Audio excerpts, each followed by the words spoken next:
Phénomènes étranges et inexpliqués, histoires insolites, énigmes non résolues, mythes et complots.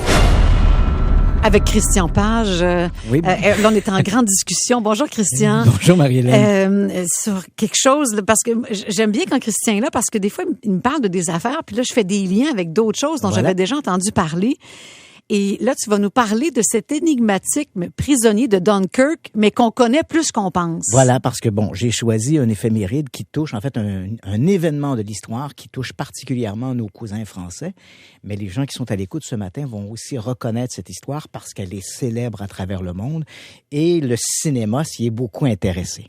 Donc, je nous ramène dans l'histoire. On est en 1669, en 1669. Le roi Louis XIV fait arrêter un inconnu. Donc, un personnage qui n'apparaît pas dans la cour de France, il le fait arrêter à Dunkerque. En fait, à Dunkerque, Calais. On sait que le personnage se trouve dans cette région-là. Il est donc arrêté à la mi-juillet en 1669. Il va arriver début août à la prison de Pignerol. Il est confié sur ordre du roi à Monsieur de Saint-Mars. Monsieur de Saint-Mars, c'est l'intendant de toutes les prisons de France. Donc, c'est Monsieur Justice de prison, là. Et c'est lui à qui on confie spécifiquement ce prisonnier de Dunkerque. La prison de Pignerol, il faut la situer également. C'est une forteresse. Ce n'est pas une prison dans le sens où on l'entend. C'est vraiment plutôt une sorte de résidence surveillée. Se trouvent dans cette grande forteresse de Pignerol 5 prisonniers, des hommes célèbres qui ont été mis un peu à l'écart du régime français. Et parmi eux se trouve Nicolas Fouquet, un personnage bien connu dans l'histoire de France, qui était l'intendant des finances du roi Louis XIV. Il était connu pour faire des soirées, des réceptions tellement somptueuses qu'elles faisaient ombrage à Sa Majesté. Louis XIV a donc décidé que Nicolas Fouquet devait détourner des fonds de l'État parce que c'était au-delà de ses moyens. Il le fait envoyer à Pignerol avec d'ailleurs 2 serviteurs. Donc, ça nous montre un peu la situation, les conditions de détention de ces prisonniers. Il y a également un type qui s'appelle Ercole Mattioli, qui est un espion italien, qui a un petit peu joué à manger à tous les râteliers dans une histoire de vente d'un château du roi Louis XIV. Louis XIV, se sentant floué, a fait arrêter le dit Mattioli, qui se trouve également à Pignerol. Et c'est là que va se retrouver donc notre prisonnier de Dunkerque. Il est installé dans les soubassements de la prison et il y a des échanges entre ces hommes, mais peu importe les échanges, tous les prisonniers de Pignerol ne sortiront jamais vivants de la prison. Donc, ils peuvent raconter ce qu'ils veulent. À ce moment-là, donc, les conditions de détention de ce prisonnier de Dunkerque sont relativement aisées. Mais tu vas voir que ça va se durcir avec les années. Donc, ces gens-là échangent. En 1680, l'un des Fouquet va décéder et même un peu avant, l'un de ses valets était décédé. Ce prisonnier, on sait aujourd'hui que son nom d'entrée dans les registres de France était le nom de Eustache d'Angers. Eustache d'Angers. Ça s'appelait d'Angers. Eustache d'Angers. Ça aurait pu être Monsieur Tartampion ou n'importe qui. Mais il s'est pas fait arrêter pour son nom. Non, il s'est pas fait arrêter pour son nom. Donc, ce Eustache d'Angers, même à un moment donné, lorsqu'un valet de Nicolas Fouquet décède, l'intendant décide de permettre à ce danger de le remplacer. Il devient donc un peu le laquais de Fouquet. Tous ces gens-là échangent entre eux. En 1680, ce Nicolas Fouquet décède et là, bien sûr, Eustache d'Angers retrouve sa cellule et éventuellement, on va le transférer dans une autre prison parce que Monsieur de Saint-Mars, évidemment, est appelé à d'autres prisons, de superviser d'autres centres de détention. Et on demande spécifiquement qu'il amène avec lui ce mystérieux prisonnier de Dunkerque. Il devra transporter ce prisonnier avec lui partout où il ira. Et c'est là que l'histoire devient de plus en plus complexe.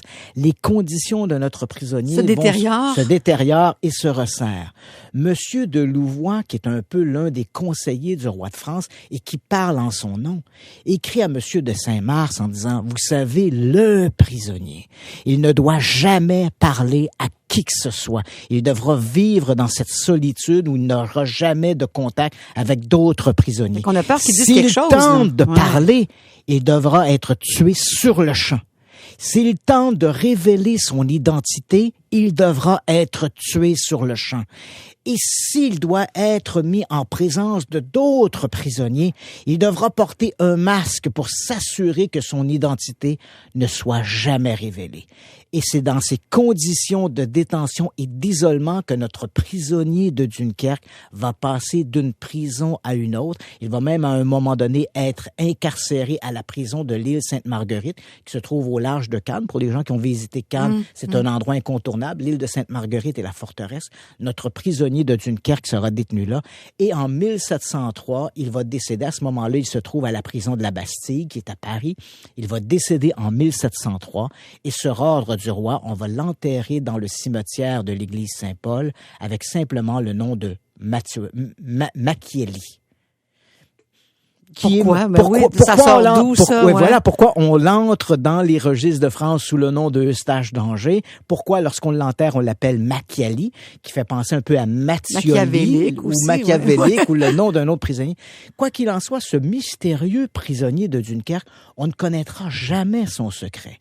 Beaucoup plus tard, Voltaire va l'utiliser parce que l'histoire de cet inconnu masqué qui ne pouvait révéler ses secrets va évidemment inspirer toutes sortes de rumeurs.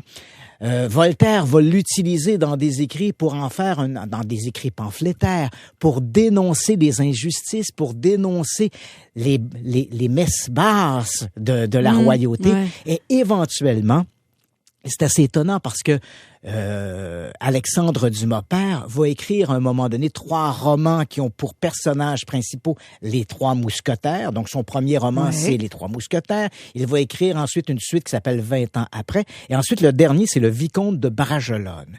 Et dans Le Vicomte de Bragelonne... On fait allusion au prisonnier. Il y a un court passage qui parle de ce prisonnier sous le nom de l'homme au masque de fer. Et là, ça dit quelque chose à tout le monde. Ben oui, voilà. Et pourtant, c'est qu'un tout petit passage, presque un élément anecdotique. Mais l'homme au masque de fer d'Alexandre Dumas a fait fantasmer. Était-il le frère jumeau du roi Louis XIV? Était-il un enfant illégitime du roi Louis XIII qui aurait pu faire ombrage au royaume de Louis XIV, le roi Soleil? Toutes les théories ont été avancées pour essayer d'expliquer la nature ou les origines de ce personnage et on ne les connaît pas aujourd'hui. Il y a même une dernière théorie qui a été avancée tout récemment, une dernière hypothèse, voulant que l'homme au masque de fer n'ait été qu'une pure invention de Saint-Mars. Il aurait choisi un laquais pour en faire un personnage légendaire pour se valoriser, lui. Il était le gardien d'un individu important que le roi de France craignait. Mais on ne sait pas qui était l'identité de ce mystérieux très homme intéressant, au masque bien de fer. Mystérieux. Et encore aujourd'hui, 300 ans après ces événements, on en parle encore aujourd'hui. On spécule sur son identité. Moi, je suis native de la région de Québec, Christian, et je n'ai jamais entendu, je me rappelle pas avoir entendu parler de quelque chose qui s'est passé à Beauport. Oui, on est à la mi-juillet 1989. Et là, on a une maison avec 4 logements. C'est le 3566 rue Monseigneur-Gauthier. La maison existe encore aujourd'hui. On a changé les revêtements extérieurs, mais on reconnaît les lignes principales de l'édifice. Okay. Donc, ça a beaucoup changé depuis. Donc, à la mi-juillet 1989, comme je l'ai mentionné, il y a 4 loyers, 4 logements, et ce sont les logements d'en bas où un des murs mitoyens se met à cogner. Et ça cogne en sapristi. En fait, ça frappe dans le mur à un point tel que le placo-plâtre se déforme. Il crée littéralement une bosse, comme si quelqu'un frappait avec un marteau sur la paroi. Alors, évidemment, les logements d'en bas sont occupés par une Madame Cochrane et Madame Godbout. Et évidemment, chacune croit que c'est sa voisine qui frappe dans le mur. Alors, elles se parlent et bien sûr, les deux ont entendu les coups. Mais et les coups sont si forts et ils se produisent de manière répétée. Là. Ça peut aller à 7, 8 coups à l'heure. À un point tel qu'à un moment donné, on commence à craindre que la charpente de l'édifice souffre de ces coups-là. Et éventuellement, l'une des dames, Madame Godbout, va faire couper un morceau de placo-plâtre pour voir ce qui se passe à l'intérieur. Mais il n'y a absolument rien. Alors, on commence de plus en plus à s'inquiéter de ces coups. Et évidemment, les locataires du haut en ressentent également les contre-coups. C'est tout l'édifice qui vibre à ce moment-là. Alors, elles vont en parler à la propriétaire, Madame Sans Façon, qui, elle, va contacter la ville de Beauport. Et là, évidemment, chacun va y aller de sa petite hypothèse. D'abord, on envoie un spécialiste, un ingénieur en bâtiment, Monsieur Dubé, qui débarque à la maison en question.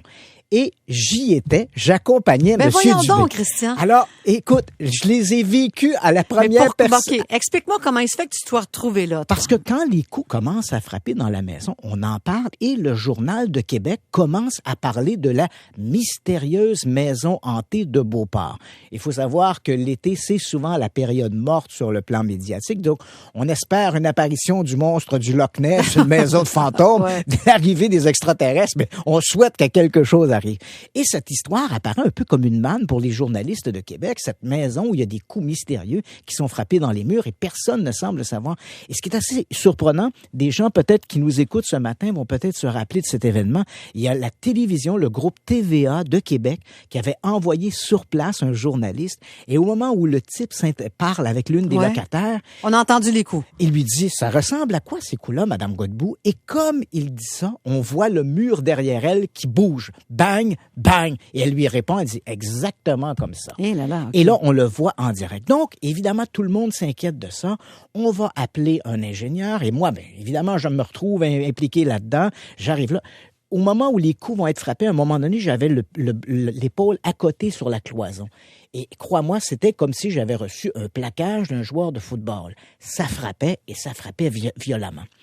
Alors, éventuellement, dans les jours et les semaines qui ont suivi, on a pensé à tout. Est-ce que c'était la chaleur qui faisait que la maison bougeait mais à un moment donné, il a plu, la terre s'est gorgée d'eau et la maison continuait de cogner. Ouais. Et c'était la seule maison de tout le quartier qui bougeait. Madame Chose, là, elle dormait encore dans cette maison-là. Éventuellement, la ville de Beauport ont fait évacuer la maison.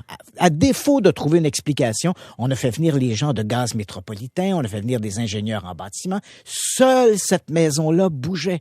Elle n'a jamais bougé avant, elle n'a jamais bougé après. Et lors de cet été de 1989, lorsque les locataires ont été évacués, l'une des dames me disait qu'elle avait placé sur son calorifère, sur le mur mitoyen, parce que c'était toujours le mur mitoyen qui frappait, elle avait placé des petits bibelots en porcelaine. Et lorsqu'elle revenait dans les premiers jours après l'évacuation, elle voyait que tous les petits bibelots étaient tombés du calorifère. Donc, elle se disait, ça a dû cogner solidement. Ouais. Et au fil du temps, peu à peu, les coups ont cessé. Et ça s'est arrêté. On n'a jamais trouvé d'explication définitive à ces mystérieux coups frappés dans cette maison du 35-66. Et toi, t'en penses quoi?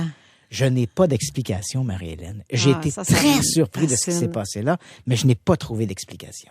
Ben merci beaucoup, Christian. À chaque fois, là, des histoires toutes plus invraisemblables les unes que les autres. Et pourtant vraies. À la semaine prochaine, Christian Page. Merci.